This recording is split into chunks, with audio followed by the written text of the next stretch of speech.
तो प्रिय छात्र छात्राओं, जैसा मैंने आपको बताया कि मुक्त सतह के अणुओं की ऊर्जा अधिक होती है उन अणुओं से जो द्रव के अंदर होते हैं। तो आपके मन में एक प्रश्न जरूर आता है कि भाई अगर आप किसी भी द्रव के मुक्त पृष्ठ को बढ़ाते जाएंगे तो क्या होगा? तो हमें अधिक ऊर्जा के मॉलिक्यूल मिलने शुरू हो जाएंगे। इसका मतलब हमें ऊर्जा खर्च करनी पड़ेगी। इसका मतलब ये हुआ कि अगर किसी भी प्रक्रिया में आप द्रव के मुक्त पृष्ठ के क्षेत्रफल को बढ़ाते हैं तो ऐसे में आपको कार्य करना पड़ेगा। As I know and I told you that the molecules residing on the free surface has more energy than those which are there inside the liquid. So you can ask yourself that what will happen when I increase the free surface area? And the answer is very simple, that as you increase the free surface area, more and more molecule will come to the free surface and they will gain energy. So you have to do work. And dear students, this work done is defined in terms of a new quantity that is called surface energy.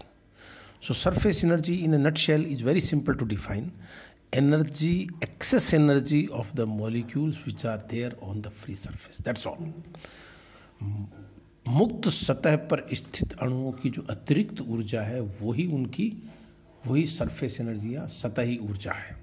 अब इसको बहुत आसानी से आप समझ सकते हो। मान लो एकांक क्षेत्रफल पर कुछ ऊर्जा है तो पूरे सरफेस की जो एनर्जी है मॉलिक्यूल्स की, तो ये मैं आपको डिफाइन करता हूँ। सरफेस एनर्जी, हिंदी में इसको बोलेंगे सतही ऊर्जा। The energy of molecules residing on the free surface by virtue of surface tension is called surface energy of the liquid. द्रव की मुक्त सतह पर स्थित अणुओं की पृष्ठ तनाव के गुण के कारण ऊर्जा को हम सरफेस एनर्जी कहते हैं। If the area of free surface is suppose A and surface tension is S, then the surface energy is defined as simply the product of surface tension into area. That is, of course, the unit is joule.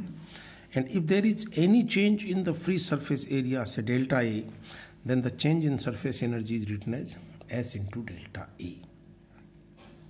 प्यारे बच्चों, अगर किसी द्रव का पृष्ठ तनाव S है, उसके मुक्त सतह का क्षेत्रफल A है, तो हम सतह ऊर्जा का मान उन दोनों की गुणनफल के बराबर लिखते हैं। और यदि क्षेत्रफल में डेल्टा ए का परिवर्तन करते हैं तो उसकी ऊर्जा में जो परिवर्तन आएगा that will be S into delta ए।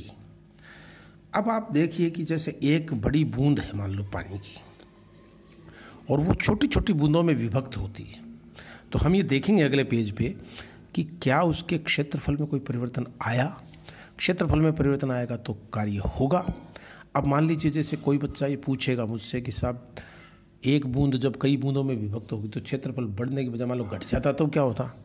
चलो गणित तो अलग है, पर फिजिक्स के पॉइंट ऑफ व्यू से तो आप पूछ ही सकते हो।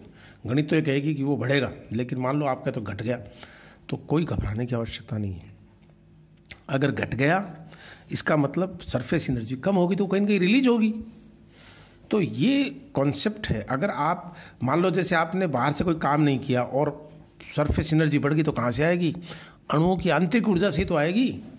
इसको गौर से समझना फिजिक्स को। अगर किसी घटना में बाह्य कार्य किए बिना अगर सरफेस एनर्जी बढ़ रही है तो वो आंतरिक ऊर्जा की कमी, आंतरिक ऊर्जा की कीमत पर आ रही है। ऐसे में उस द्रव का ताप कम हो जाएगा। फव्वारे जो होते हैं, फाउंटेन्स, उनके पास ठंडक का यही कारण है कि फव्वारा क्या करता है, फव्वारे में छोटी छोटी बूंदें हवा में और छोटी बूंदों में विभक्त होती हैं, और इस प्रोसेस में उनको एनर्जी जो चाहिए वो सराउंडिंग से लेती है, तो आसपास का टेम्परेचर कम कर देती है। तो ये सब बातें हम इस सरफेस एनर्जी के बेस पे आसानी से समझ सकते हैं। और ये भी एक कारण है, आपने 8वीं क्लास में पढ़ा होगा कि दिए गए आयतन के लिए न्यूनतम क्षेत्रफल, सतही क्षेत्रफल गोले का होता है। दी गई लंबाई के लिए अधिकतम क्षेत्रफल वृत्त का होता है। इस कारण से जब भी कोई द्रव उसको फ्री सरफेस बनाई जाती है तो वो गोलाकार आकृति ग्रहण करने की कोशिश करता है ताकि ऊर्जा न्यूनतम रहे, और यही कारण है कि बूंदें गोल होती हैं। So dear students, you know, for a given volume the minimum surface area is there for a sphere, and for a given length the maximum area is for a circle. So due to this reason, whenever a free surface is obtained by a liquid, it is in the form of a sphere. I will tell you that why, when a big drop is split into small drops, what happens, how shall it will behave as far as temperature and energy is concerned. So let me tell you all these things about it. This is a question which I have framed for you. मैंने आप लोगों के लिए एक प्रश्न का निर्माण किया है और आपको बड़ा अच्छा लगेगा कि ए लिक्विड ड्रॉप जिसका सरफेस टेंशन S है of radius capital R splits in n equal drops. मान लीजिए एक बूंद के n बराबर छोटी बूंदें बन गई। Determine the Surf change in the surface energy, तो इनकी पृष्ठ तनाव की ऊर्जा जो है पृष्ठ ऊर्जा में आप परिवर्तन ज्ञात कीजिए और फिर उसको एक्सप्लेन भी करिए कि उसका फिजिकल एस्पेक्ट क्या है। तो ये मैंने चित्र के द्वारा आपको समझाने की कोशिश की है। देखिए ये बड़ी बूंद है R त्रिज्या की और ये छोटी छोटी n बूंदों में विभक्त हो जाती है। ये सब बूंदें बराबर हैं, हालांकि मैं इनको बराबर बना नहीं पाया थोड़ा जल्दबाजी में, कोई बात नहीं, पर ये आप मान सकते हैं, इतना तो फिजिक्स के स्टूडेंट्स के नाते इतना तो आप मान ही सकते हैं कि सब बूंदें n हैं और इनकी हर एक की त्रिज्या स्मॉल r है और ये सब बराबर है।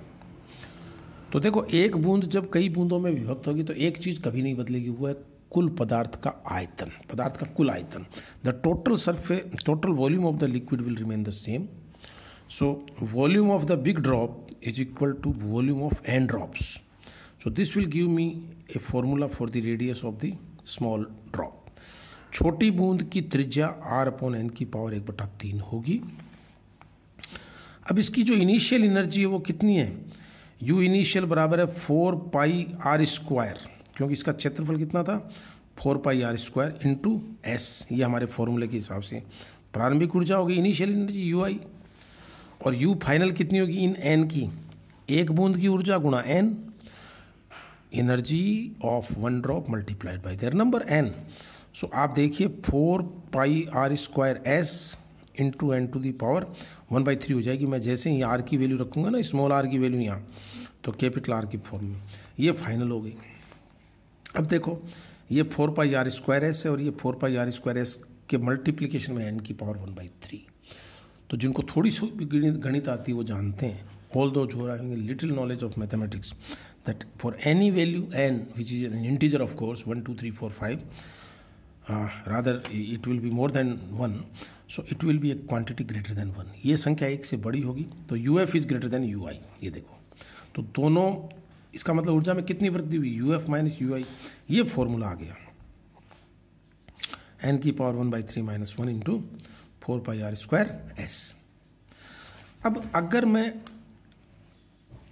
अब आप इसको कैसे एक्सप्लेन करेंगे कि ऊर्जा में वृद्धि हुई है, मतलब इन एक बूंद को छोटी बूंदों में तोड़ने के लिए ऊर्जा चाहिए, और ये ऊर्जा या तो वो सराउंडिंग से लेगी तो वातावरण को ठंडा कर देगी, या खुद की इंटरनल एनर्जी कम करेगी तो खुद ठंडी हो जाएंगी। तो दोनों प्रक्रियाएं संभव है, बूंद का ठंडी होना फिर वातावरण से ऊर्जा लेकर के उसके साथ समय स्थापित करना, तो हर स्थिति में वातावरण को ये ठंडी करेगी। इसीलिए फव्वारे के पास गर्मियों में भी आपको ठंडक का एहसास होता है, वो इसलिए होता है कि वहाँ पर लगातार प्रेशर से बड़ी बूंदें छोटी बूंदों में कन्वर्ट होते रहते, तो वातावरण को बहुत ही ठंडक प्रदान करती है, शीतल वातावरण बना देती है। इसीलिए ओस की बूंदें आप देखिए आसपास, आप सुबह जाए मॉर्निंग वॉक पे तो आप देखेंगे कि बहुत शीतल जो है वो मौसम होता है, वो इसके कारण होता है, बूंदों के कारण। इसके उल्टे में अगर मान लो, आप देख सकते हो मैथमेटिकली, मैं आपको नोट्स भी भेज रहा हूँ, अगर n बूंदें मिलकर के बड़ी बूंद का निर्माण करेंगी तो ऊर्जा मुक्त होगी, और ऊर्जा मुक्त होगी तो टेम्परेचर बढ़ा देंगी। तो छोटी बूंदें मिलकर के बड़ी बूंदें बनाएंगी तो टेम्परेचर बढ़ जाएगा, और टेम्परेचर कितना बढ़ जाएगा वो भी आप सिंपल मैथमेटिक्स से कैलकुलेट कर सकते हो। मैं आपको बताऊंगा अगले लेक्चर में, मेरे और भी कुछ न्यूमेरिकल इससे रिलेटेड मैं आपको करवाऊंगा, ठीक है।